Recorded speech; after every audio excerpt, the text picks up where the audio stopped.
मौजूद हैं कुछ खास मेहमान। हमारे साथ हैं Swaran Singh, professor international relations JNU. हमारे साथ अतुल जोशी हैं, founder and CEO Oyster Capital. और हमारे साथ हैं Piyush Khambatta, chairman CII national committee on affirmative action and special abilities और चेयरमैन रसना ग्रुप। तो आप सभी का बहुत स्वागत है, स्वर्ण सिंह जी, अतुल जोशी जी और पीयूष सर। सबसे पहले मेरा सवाल स्वर्ण सिंह साहब आपसे ही होगा कि ट्रंप ने तो अब एक तरफ ट्रेड पर बात करने से ही साफ इनकार कर दिया है, तो वहीं भारत भी अपने हितों को लेकर अड़ा हुआ है। तो बीच का रास्ता निकलेगा या फिर बात बुरी तरह से बिगड़ चुकी है?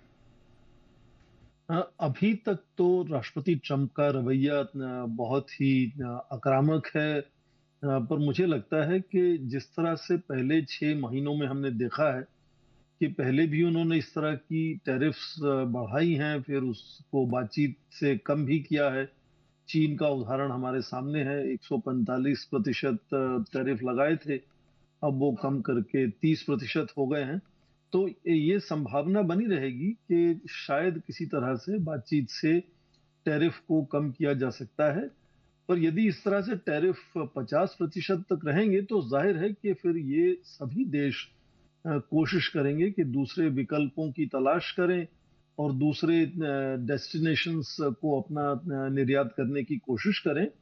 अब जैसे आपने खुद जिक्र किया, ब्रिक्स देशों की आपस में तालमेल अच्छी है और पिछले 5 वर्षों में ब्रिक्स का आपसी जो व्यापार है वो बहुत तेजी से आगे बढ़ा है। तो मुझे लगता है कि ये जो उत्साह अभी नजर आता है ब्रिक्स देशों में, वो एक तरह से उदाहरण हो जाएगा कि किस तरह से दूसरे देश भी लगातार आपस में व्यापार करके, जिसको हम साउथ साउथ कोऑपरेशन का भी एक रवैये उस तरीके से भी देखते हैं।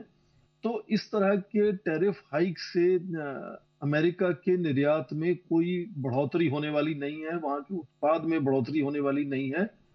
उसको कोशिश करनी होगी कि किस तरह से अमेरिका का निर्यात कंपेटिटिव हो ताकि दूसरे देशों तक उनका निर्यात पहुंच सके, ना कि इस तरह से जोर जबरदस्ती से किसी को कहना कि आपके जो हम आयात करेंगे उस पर मनमानी एक कर उस पर हम लगाएंगे। ये बिल्कुल पूरे अंतर्राष्ट्रीय स्तर पर जो है वो उनकी जो साख है उसको सीधी चोट है। और मुझे अक्सर लगता है कि जिस तरह से वो अंतर्राष्ट्रीय स्तर पर जो भी मापदंड या तौर तरीके, प्रबंधन अरेंजमेंट जो बने हैं, जिसके चलते ही अमेरिका विश्व का नेतृत्व करता रहा है, उन सब तौर तरीकों से जैसे ट्रंप हटते जा रहे हैं, तो जो हम 20 सालों से सुनते आ रहे हैं कि अमेरिका के नेतृत्व में गिरावट लगातार आई है, उसमें और तेजी से गिरावट आएगी।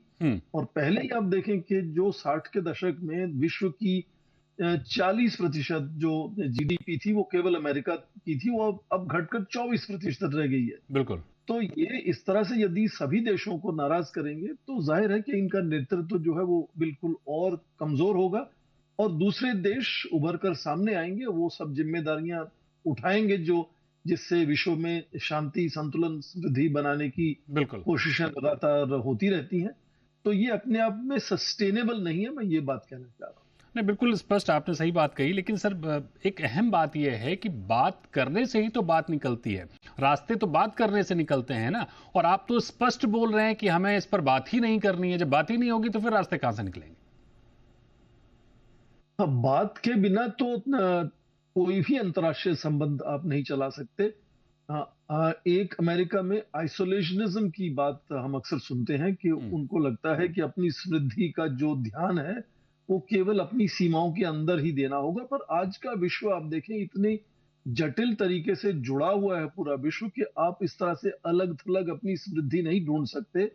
आपकी समृद्धि सभी के साथ मिलकर बनाई जानी चाहिए और बनाई जाती है अलग अलग देशों में।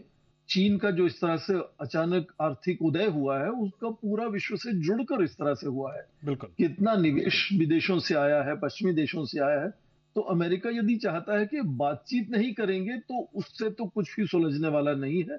और एक बात मैं हमेशा ध्यान रखने को कहता हूं कि ये केवल भारत के 10% से भी कम निर्यात की हम बात कर रहे हैं, जिसमें 50% जो उन्होंने कर लगाया है उनमें कई चीजों पर ये कर लागू नहीं होगा। इलेक्ट्रॉनिक्स पर नहीं होगा, आईफोन्स पर नहीं होगा, अभी तक फार्मास्यूटिकल्स पर नहीं होता। तो असल में ये केवल 32% के आसपास कर लगेगा भारत के निर्यात जो अमेरिका को होगा। बाकी दुनिया भर में जो भारत का निर्यात हो रहा है उसमें इसका कोई असर नहीं है। बिल्कुल। तो धीरे धीरे भारत का निर्यात अमेरिका को कम होता जाएगा और दूसरे देशों को जाना शुरू होगा। यूरोपियन यूनियन को जा सकता है, जाहिर तौर। यूरोप के देश बहुत समृद्ध हैं, वहां भी निर्यात कर सकता है भारत। बहुत दूसरी जगह पश्चिम एशिया में कर सकता है, चीन से कर सकता है, और दक्षिण पूर्व एशिया देशों के साथ कर सकता है। तो ये बात ना करने का जो तरीका है वो उसका खामियाजा अमेरिका को ही भुगतना पड़ेगा। बिल्कुल, बात ना करने का जो खामियाजा है वो अमेरिका को ही भुगतना पड़ेगा। अतुल सर, लौटेंगे पिरूज सर आपके पास। स्वर्ण सिंह सर आपके पास आएंगे और आपसे समझना चाहेंगे। बहुत ही शानदार बातें कही पिरूज सर ने, लेकिन एक थोड़ा सा लंबा विजन है। मेरी जो सबसे अहम सवाल यह है कि मौजूदा वक्त में ये जो टैरिफ वॉर की वजह से आयात निर्यात प्रभावित हो रहा है, आयात की बात नहीं करते, हम निर्यात की बात कर रहे हैं, जो प्रभावित हो रहा है उसके पीछे एक बड़ी इंसलरी है, एक बड़ा मैकेनिज्म है, वो सब डिस्टर्ब होता हुआ दिख रहा है। जेम्स एंड ज्वेलरी है, सी फूड है, या फिर टेक्सटाइल इंडस्ट्री है, बहुत बड़ी मात्रा में लेबर इसमें इन्वॉल्व होते हैं। तो फौरी तौर पर सरकार को क्या स्ट्रेटजी अपनानी चाहिए आपके नजरिए से कि कम से कम ये जो फौरी संकट है इससे निपटा जाए? देखिए, तत्कालीन जो रणनीति भारत की है, सबसे पहले उसको तो ये मानना होगा कि जब आपका विश्व में सबसे बड़ा व्यापारी हिस्सेदार और खास दोस्त अचानक इस तरह से अपनी रणनीति बदल देता है और आक्रामक रुख से इस तरह के कर लगाता है, तो उसका कुछ तो आपको एक कहें कि खामियाजा या उसकी कॉस्ट आपको होगी, उसमें कोई दो राय नहीं। खासकर जो लेबर इंटेंसिव सेक्टर्स हैं, आपने जिक्र किया सी फूड का, ज्वेलरी का, और इस तरह से जो सेक्टर एग्रीकल्चरल सेक्टर है, डायरी है, उसमें कुछ हद तक जाहिर है कि एक संकट या चुनौती सामने आएगी। पर जिस तरह से एक्सपोर्ट प्रमोशन मिशन की एक कोशिश है, उसमें ये करना होगा कि जो इस तरह के निर्यात भारत के अमेरिका को जाते हैं जिन पर अचानक अब 50% कर लगा है, वो वहां प्रतिस्पर्धा में नहीं ठहर पाएंगे। दूसरे देश, यहाँ ये कर कम है, वियतनाम, बांग्लादेश, इंडोनेशिया, वो प्रतिस्पर्धा में आगे बढ़ेंगे। तो ये निर्यात हमें एक तो डाइवर्सिफाई करना पड़ेगा, दूसरे देशों से तालमेल बनाना होगा ताकि उनको हम वहां निर्यात कर सकें। और उसको कंपेटिटिव बनाने के लिए मुझे लगता है कुछ, जैसे अभी जिक्र किया गया, कुछ सहूलतें देनी पड़ेंगी हमारे जो उत्पादन के क्षेत्र में लोग हैं जो ये निर्यात करते हैं। करेक्ट। और उसमें आप जो ढांचा है उसको किस तरह से आसान कर सकते हैं कि उनका जो समय है वो कम लगे, किस तरह से उनकी जो इनपुट्स वो बाहर से मंगाते हैं अपने प्रोडक्शन में, अपने उत्पादन में लगाने के लिए, उस पर जो नॉन टैरिफ बैरियर्स की चीजें हैं उनको किस तरह से आसान किया जाए। तो उनको भारत ने कहा कि वो सब्सिडी नहीं देगा अपने इस उत्पादन के लिए, बिल्कुल, पर सहूलतें जरूर दे सकता है। और मुझे लगता है उसके अलावा अंदरूनी, भारत 140 करोड़ लोगों का देश है, अंदरूनी खपत भी बढ़ाई जा सकती है। डेफिनेटली। तो उसके साथ साथ अमेरिका के साथ बातचीत करने की कोशिश भी लगातार बनी रहेगी मुझे लगता है। और बातचीत से मुझे लगता है कि जिस तरह से बाकी कई देशों ने जब व्यापार की संधि की तो 15 से 20% तक टैरिफ उनको लगा है उन देशों पर। तो हो सकता है कि बात, राष्ट्रपति ट्रंप तो हमेशा अपना रवैया बातों पर बदलते रहते हैं, आज कुछ कहते हैं, कल कुछ कहते हैं। यही तो हो समस्या सकता है जो 50% आप उन्होंने कहा है वो 27 तारीख से लगने वाला है। हो सकता है उससे पहले कुछ बैक चैनल वगैरह में कोई तरीके से बातचीत हो। तो ऐसा नहीं कर सकते कि दुनिया को माइनस अमेरिका के नजरिए से सोचा जाए, या भारत अपने संबंध अमेरिका से खत्म कर दे या अपने लोगों को वापस बुला दे। वो व्यावहारिक नहीं है, वो हो नहीं सकता। तो आपको एक जटिल समस्या सामने आई है, उसका तालमेल आपको ढूंढना होगा। आपको याद होगा 1998 में जब भारत ने परमाणु विस्फोट किए थे, तब भी इसी तरह से संकट आया था अमेरिका के साथ। अमेरिका के साथ सभी पश्चिमी देश नाराज हो गए थे भारत से। बिल्कुल। बातचीत से धीरे धीरे बातें सुलझाई गई और एक ऐसा अवसर आया कि राष्ट्रपति ट्रंप भारत के प्रधानमंत्री को अपना सबसे अच्छा दोस्त बना लगे, दोनों आपस में दोस्ती का इकरार करने लगे। तो ये संकट ऐसा नहीं है कि इसका कोई सुलझाने का तरीका नहीं है, बातचीत ही इसको सुलझाने का तरीका है। पर इससे सबक सीखना होगा कि क्या भारत को किसी भी एक देश पर इतना निर्भर होना यस। चाहिए, खासकर जब भारत का उदय होगा। भारत बनने जा रहा है तीसरी सबसे बड़ी आर्थिक व्यवस्था, तो चाहे दोस्त भी हो अमेरिका से, तो प्रतिस्पर्धा में आपस में टकराव हो सकता है, तनाव हो सकता है, ये बिल्कुल। संभावना बनी रहेगी। बहुत उस सारे जरूरी प्रोडक्ट हैं। अचानक अमेरिका ने जो टैरिफ लगाया है उसका सीधा बोझ अमेरिकी पर ही पड़ रहा है। वही चीज अतुल सर समझा रहे थे। इससे कब तक जूझ पाएंगे आम अमेरिकी, और आए दिन लगातार उनके ऊपर ये बोझ बढ़ता ही जाएगा?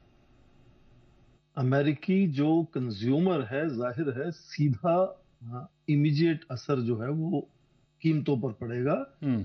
उससे इन्फ्लेशन की बात पहले से ही शुरू हो चुकी है कि इन्फ्लेशन बढ़ेगा, भविष्य में रिसेशन भी हो सकता है। आपने जिक्र किया कि आईएमएफ कह रहे हैं कि उनकी वृद्धि दर भी कमजोर हो सकती है, हम्म। तो इसका जो असर है नकारात्मक, जाहिर है कि अमेरिका पर होगा। पर ये नहीं कह सकते कि भारत के निर्यात में कोई कमी नहीं आएगी। बिल्कुल। जब कीमतें अचानक 50% से बढ़ेंगी चीजों की, तो जाहिर है उनकी खपत कम होगी अमेरिका में, ठीक बात है। तो कुछ असर भारत के निर्यात पर भी पड़ेगा। और ठीक उसी तरह से वहां भी लोग विकल्प ढूंढेंगे कि यदि एक चीज भारत से आती थी वो नहीं खरीद पा रहे हैं, तो कुछ और दूसरी चीज खरीद सकते हैं। तो असर तो भारत की निर्यात पर भी होगा, पर यह समझना जरूरी होगा कि ये संकट ऐसा नहीं कोई गाज गिर रही है भारत के ऊपर, उसको सुलझाया जा सकता है अलग अलग तरीकों से। हाँ, उसका असर होगा, हम्म। कुछ समय तक तो जरूर होगा जब तक हम उनके अपने विकल्प नहीं ढूंढ लेते हैं। पर क्या इसको लेकर जो बड़ी तस्वीर है संबंधों की, हम्म। उसको नजर में रखना चाहिए या नहीं रखना चाहिए? मुझे लगता है उसको नजर में रखकर तालमेल बनाने की कोशिश करना चाहिए। और बिल्कुल। दूसरी बात, मैं अक्सर सुनता हूं कि हमें भी उसी तरह से आक्रामक रुख से जवाब देना चाहिए। मुझे नहीं लगता हमें आक्रामक, ये ना तो ठीक। अमेरिका के इतिहास में कभी हुआ, ना भारत के इतिहास में कभी हुआ कि देश के जो नेता हैं हम्म। वो इस तरह से आक्रामक व्यक्तिगत टिप्पणियां करें लोगों के बारे में। जाहिर तौर पर। जब वो दूसरे देशों के बारे में, दूसरे नेताओं के बारे में इस तरह कहते हैं, तो वो देश या वो नेता उसी भाषा में जवाब नहीं देते। अब डेफिनेटली। डेड इकोनॉमी वो कह रहे हैं, यदि कहते हैं भारत की इकोनॉमी डेड है, तो इससे उनकी क्रेडिबिलिटी कमजोर होती है, क्योंकि नहीं अंतर्राष्ट्रीय तो स्तर पर मैंने बिल्कुल कहा बिल्कुल सही, आईएमएफ बिल्कुल सही कहा सरवण सिंह साहब आपने कि डेड